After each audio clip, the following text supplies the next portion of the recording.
আমার কাছে বেশ কিছু খবর এসেছে রাজ্যের বিভিন্ন ব্লকের বিভিন্ন এলাকার বিভিন্ন মৌজার ধর্মস্থানের খতিয়ান চেঞ্জ হয়ে যাচ্ছে। ধর্মস্থানের মালিকানাও চেঞ্জ হয়ে যাচ্ছে।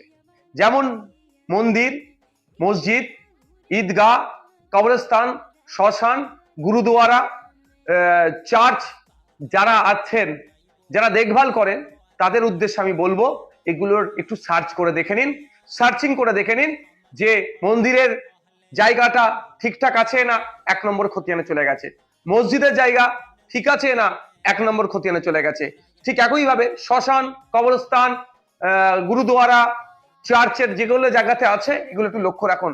কারণ আমার কাছে খবর আছে রাজ্য সরকারের বেশ কিছু অসাধু ব্যক্তি এই জায়গাগুলোকে 1 নম্বর খতিয়ানে দিয়ে অনলাইনে যখন সার্চ করছে রেকর্ড নট ফাউন্ড করাচ্ছে, পরে এগুলো হয়তো কাউকে